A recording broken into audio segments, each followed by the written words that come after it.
anything wrong, okay, I'm telling my guests that if I screw up, call me on it. I'm Bill DeYoung. This is the Catalyst Sessions from Monday. Thank you so much for joining us. A couple of very special guests tonight to help us keep our arts community connected in this weird and wobbly time. Listen, Dr. Hank Hine was the founder and director of Limestone Press, a San Francisco publisher specializing in exquisitely detailed scholarly art books. Then he spent 7 years as director of the Institute for Research in Art at the University of South Florida before joining the Dali Museum here in St. Petersburg in the first month of 2002.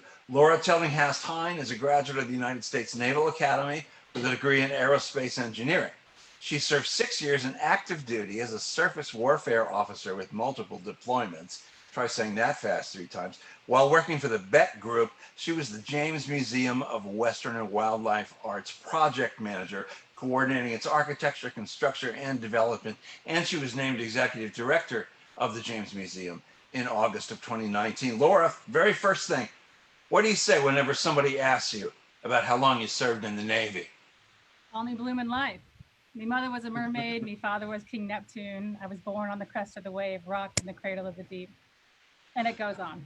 I could just listen to that forever. Listen, guys, thank you so much for joining us tonight. Before we start talking shop, I want to ask you an obvious question. How you holding up? Is work keeping you busy at home? Is it keeping you from going crazy? How are you? We're good. We are holding up, I would say. It's been a transition. I think we both really miss our museums.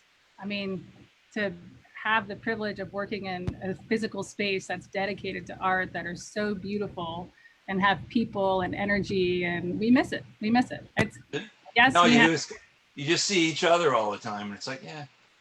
Well, we also have 2 children, Stuart and Garrett, here in the house, and that is a diversion as well. So we're not lacking diversions, but I have to say the days do kind of run together. And here we are in the 5th or 6th week of this, and it's a little bit more than we reckoned it would be in terms of trying to orient ourselves and keep everybody, ourselves as well, on task and in focus.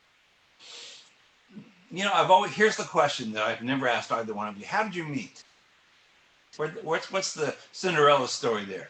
Well, the true story is that, that as you mentioned, Laura was in the military, and I was held captive by a very hostile rebel group.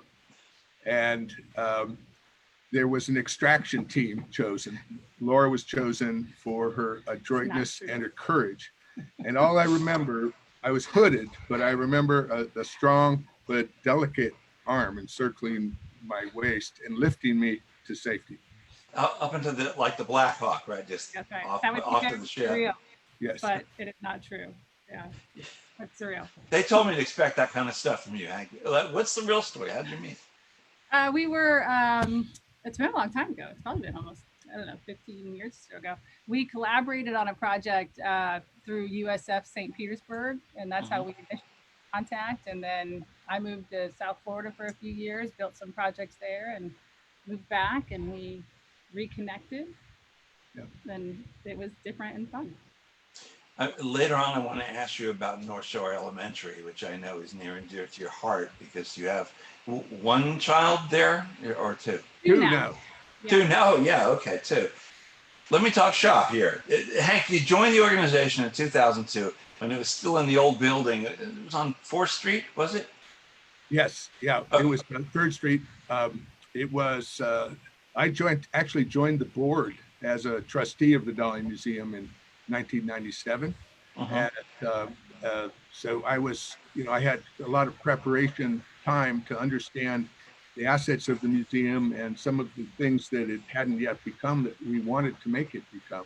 And so in 2002, it was in that little kind of lean up marine warehouse on 3rd Street. And it was clear we needed to build a new building that would be something equal to the collection and something that would honor our visitors as our current one does. I wondered Well, I mean, you explained it a bit, but I mean, what drew you in? Was it sort of the allure of Dali? Was it the Morses and their personal charms and their amazing collection? Was it the beautiful St. Petersburg? Laura said that you told her you can never discount the role that Caprice plays in life, meaning you didn't think you were going to be a museum director. What was it that made you say, yeah, I want to do this? Sure. So when I moved to Tampa from San Francisco, I Yeah. didn't know there was a Dali museum here. And I visited it out of curiosity and was amazed by it. And Mm. there were works of such finesse, as well as the familiar ones of great imagination and a little dissonance. But the finesse and the skill of man absolutely amazed me because we had not been exposed to that in art studies. Dali was out of favor in the academia when I went to school. And so it was a lovely rediscovery that there was this marvelous asset here in St. Petersburg.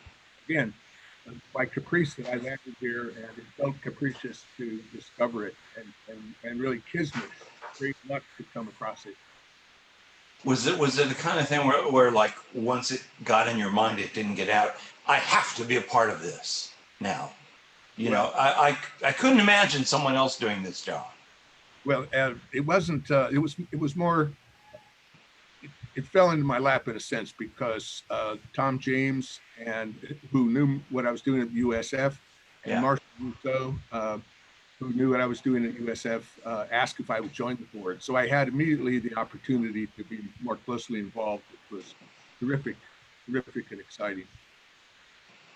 You played a really important role in the move over to the new building, the beautiful waterfront building. And just for those of us who weren't living here at that time, why was that so necessary? I mean, obviously it was, and a lot of things have bloomed since then. Tell me why in those days.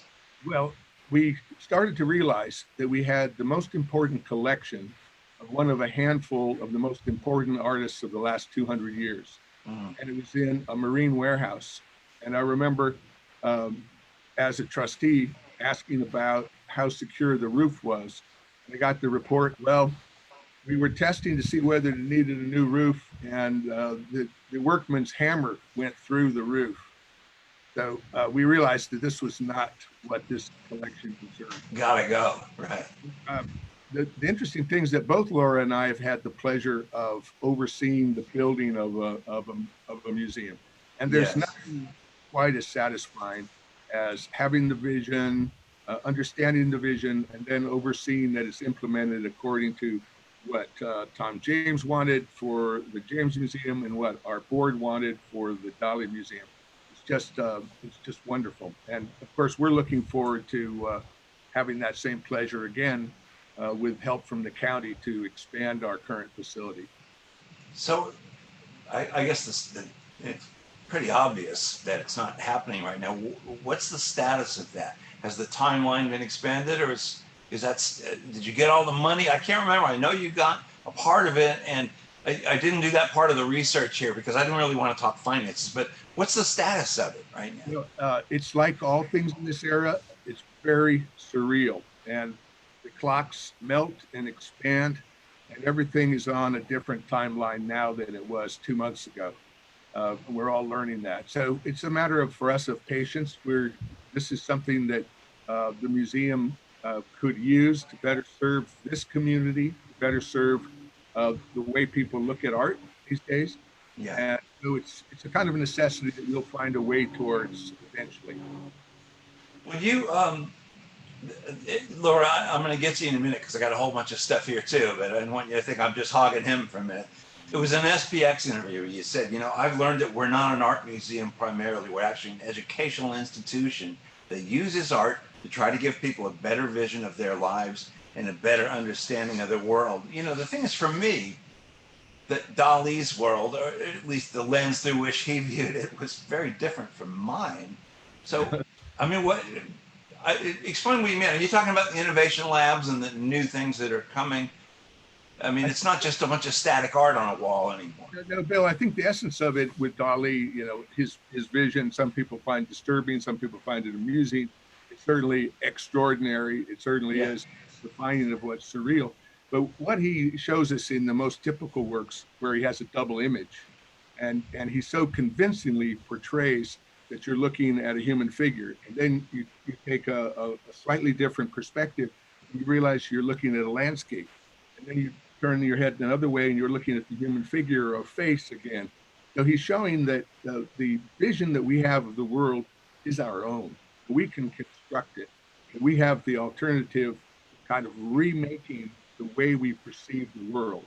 And that, I think, is the gift. And that's what I think is the educational dividend from people visiting the Dali, a sense of their own empowerment, a sense of encouragement that the world is not just one way. And that's the greatest lesson we need to teach not only young people, but to remind ourselves that there are multiple perspectives, multiple realities, and have to be open and supportive of all.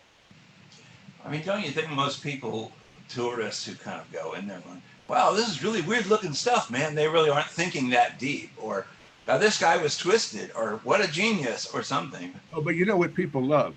It's the skill. Devil's advocate. They love the skill. They love it, and they see whatever that vision is, that guy really knew how to use a brush. Yeah, that's cool. Laura, every time I go into the James Museum, I really, and I obviously you think this about the Dali too, which is a different kind of construction, but the building itself is a work of art, you know, and that's my first clue that these aren't the art museums that I was forced to go to when I was a kid. You know, which was static and boring and stuff on the walls.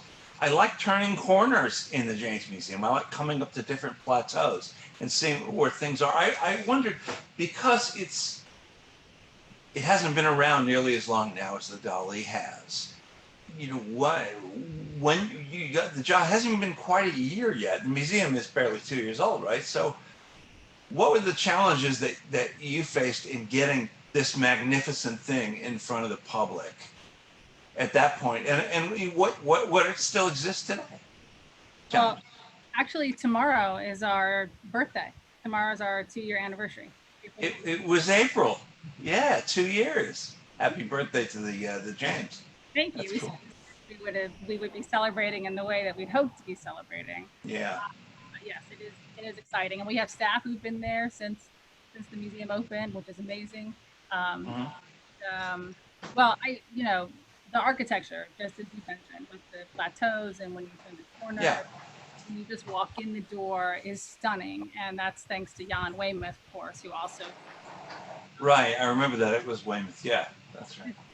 A remarkable job, and his team. He had a great team too, of course. But I mean, he really, Tom, and then also Craig Scher and Daryl LeClaire were along with Hank, the early advisors with Tom on the project. And as far as picking the location, it was really important that it be downtown. Tom wanted it to be walkable to the other museums. Yeah. Oh, yeah. The whole point, I mean, there's a lot of points, but one of the main points is we really wanted to give this to help the economic community thrive. Once you reach that critical mass of a number of different museums to visit, we already have many people who travel here expressly to go to travel museums. And then people who travel here for other interests and then also go to a museum, right? They come for the beaches and they come over for a museum. The more, so we are another one that was building on the multiple excellent museums we have here, and now really give people a full reason to come for a long weekend just to go to museums. So it allows a whole new target market when it comes to tourists and visitors and those kinds of things. So, well, the arts is a major economic driver here, which you guys have talked about forever, and in a way I have too. That's kind of an important stone to carry. Like, we got to keep these numbers up. And but let me go back for a second though, because it's Tom and Mary's collection. It's eccentric in a way that they, I imagine, are. I mean, it's a personal collection as opposed to like the Morses have so much Dali stuff which has been improved on. I mean,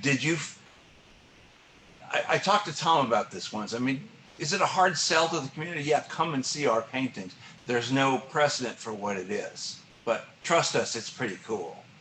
That's what I meant by a challenge.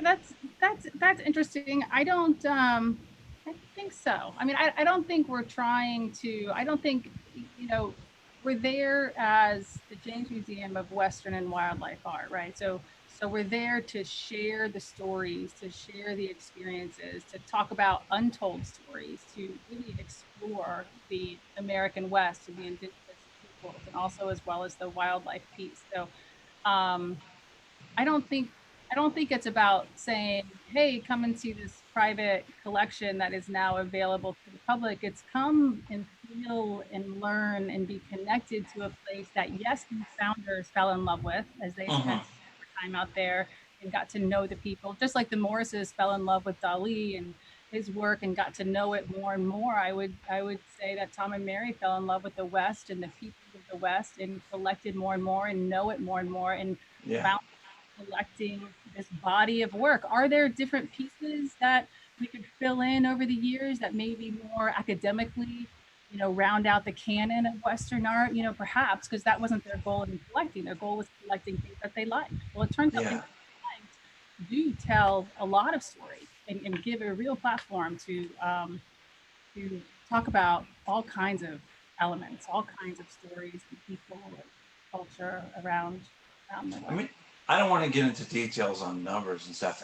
Your numbers are pretty good. Your attendance these days. Well, not these days. There's none now. Yeah, they were. We were doing great. I have to tell you, we were feeling extremely excited, actually, very Wow. invigorated. Like we had just gotten together, like the Knights of the Round Table, if you will, I call it, our leadership team. We just really have all the right people in the right places, as well as everywhere throughout the organization. And things over the handful of months were just gelling and gelling. We developed a really wonderful marketing campaign that we're really Hmm. excited about launching, as well as just getting the right language around talking about who we are and why people would want to come. That's one Um, of the things I meant about a challenge today.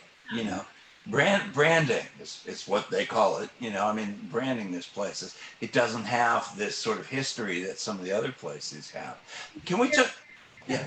No, go but ahead. I'm sorry. I think it's fair to say that when you are new, and especially all the staff is new, relatively new, only a couple of years, if you get to know it, you're going to feel it in a different way and start to really understand how to communicate about it and what it can be. We've also been dreaming about exhibitions, programming. What kinds of stories can we really tell here? So it's we're in a pretty exciting phase. This, of course, is a unfortunate disruption, obviously not just to us, but The more. first thing I thought of was, the old Merle Haggard song, Mama Tried, which is I turned 21 in prison, doing life without parole. Well, the James Museum turned 2 in isolation. So you have your own version of Mama Tried there. Can we talk about each of you in turn, whoever wants to go first is fine, what you're doing, the programs that you're doing virtually? I've seen videos from both of you talking to your audiences, and, who wants to start? Talk us through that. Okay, so you asked about what makes people come to the museum and what we have to offer them, and I think that the front door has been most attractively the architecture for both of us.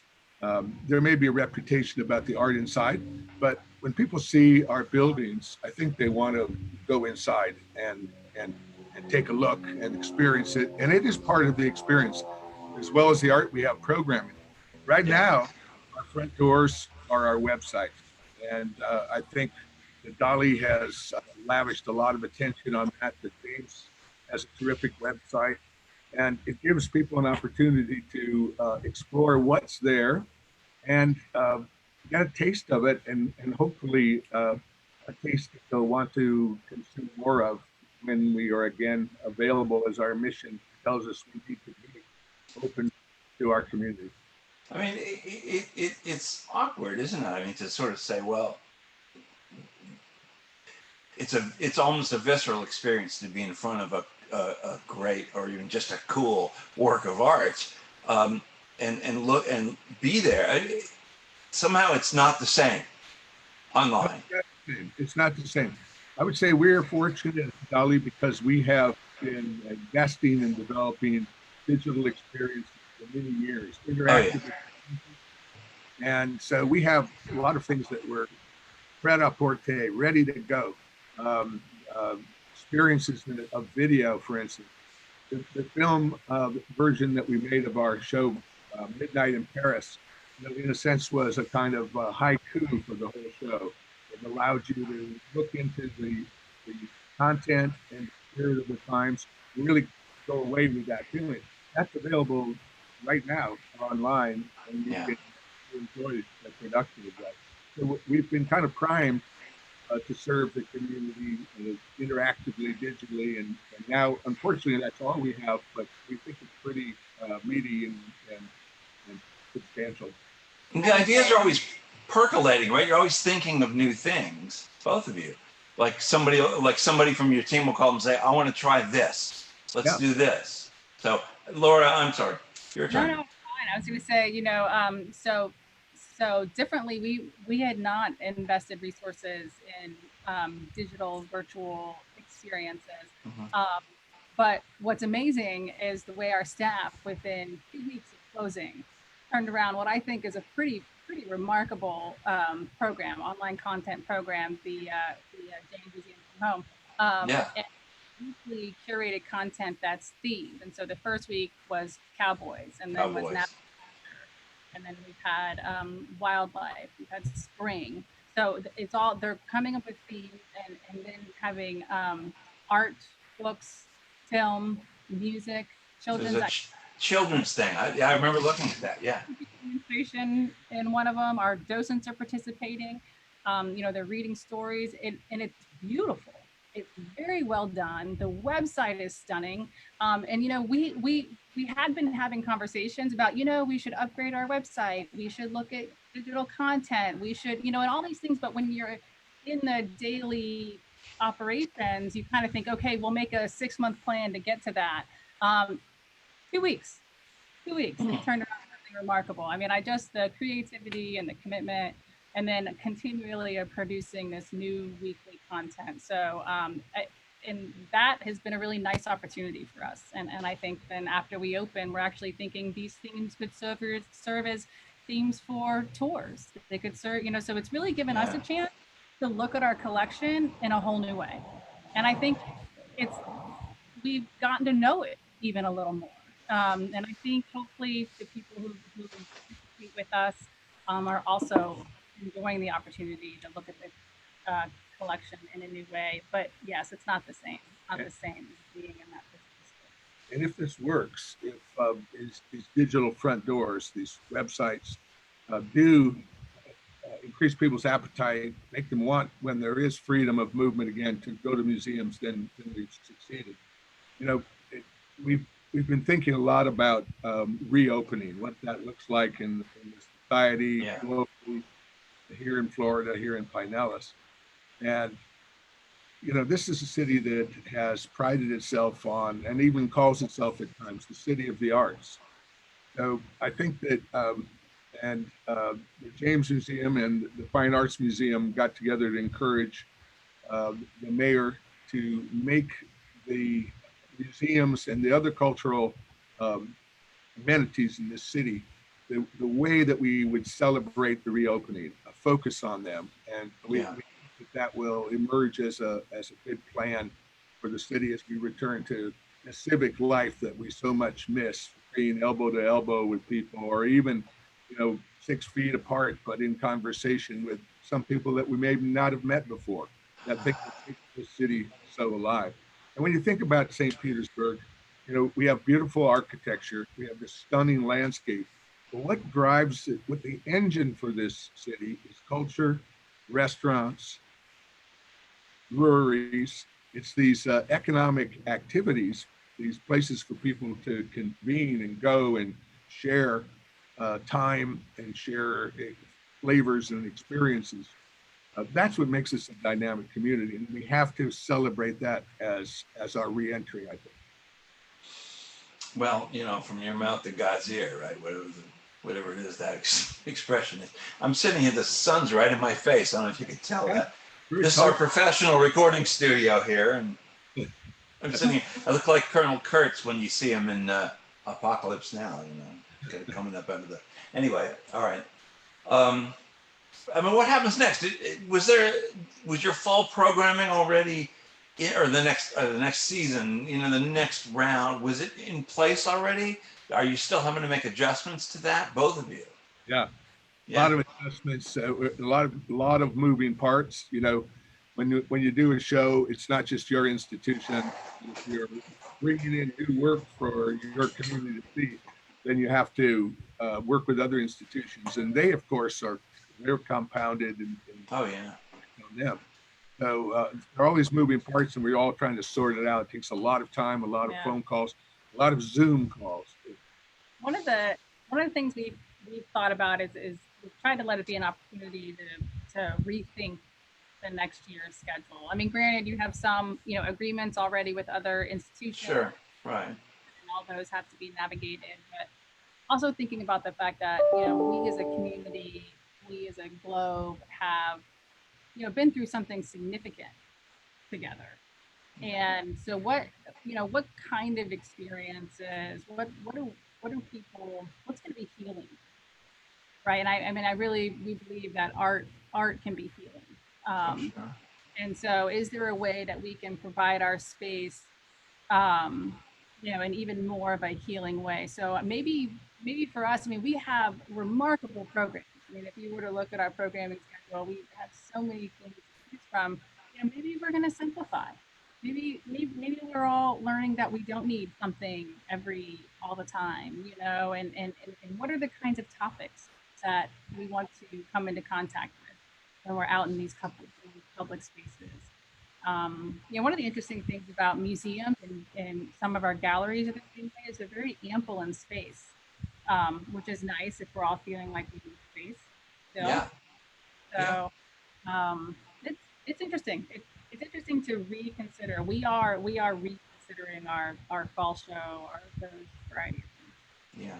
I was going to say one of the things I really enjoy about the James is, the auditorium, because I come to some of the music shows there. I actually emceed a film there once. I mean, it was before you were around. They asked me to do it, and, I watched it. It was the one about Native Americans who play rock and roll. Huh. Yeah, So that was fun.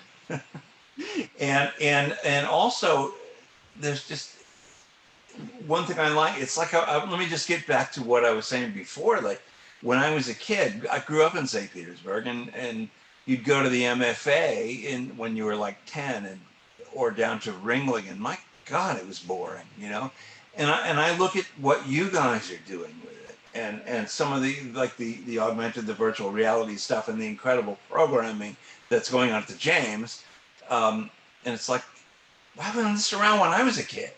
You I know? think that I wonder if the experience has changed though, because I grew up in this area too, so similar. Went to Mm. the obligatory. Oh I think yeah. I mean, I I love the MFA, and they're lovely people, and it's different now. Let me be different sure to now. say that. I think museology might have changed, and this is his professional field much more than it is mine. But Mm. I think it's just a very. I mean, the MFA is wonderful. The different exhibitions they have every year, and, Oh yeah. connecting with people. I think. Oh yeah. I mean, so anyway, I think it's just a different time. Well, yeah. I can remember going to the Ringling Museum, and they're saying, "Well, this is Raphael and those huge canvases," and just kind of going, "When can we get some ice cream?" You know, only a little different. I think we're out of time. Um, I can't thank you enough for coming on here tonight. Is there anything else you wanted to say? Because lots of people hopefully are watching. going to get ice cream now. Sorry. As soon as I'm done, yeah. We are. Okay. Well, listen, friends of North Shore Elementary, I'm sure your guys are just chomping at the bit to get back to school. You guys are. Did you form that organization? Or are you just active in it? Yes, so about 5 years ago we started that organization. Now it has new leadership. So everything has to grow and change and move. But the school is wonderful, and I would say that the thing we miss the most is the community, families, other kids. I mean, it's Yeah. really a wonderful community. But we care very, very, very much about public education, and we we remain involved. Well, thank you again. And tomorrow night, Bob Devin Jones will be with us. Okay. Hank's got something else to say. I see him there. You going to say something about Bob Devin Jones? I'm glad that Bob Devin's going to be with you. Me too. Because I would just love to see him, and I haven't seen him in months. Yeah. Well, he's doing a virtual, a live stream of this one man show called Uncle Bones that he does. He's doing that Thursday, which is one of the things we're going to talk about tomorrow. Okay. We're all Yeah. doing everything we can. Thank you again, Thank you. Thank and we'll see you on the other side of this. Yes, Exactly. Yes, we will. Take good Be care. well.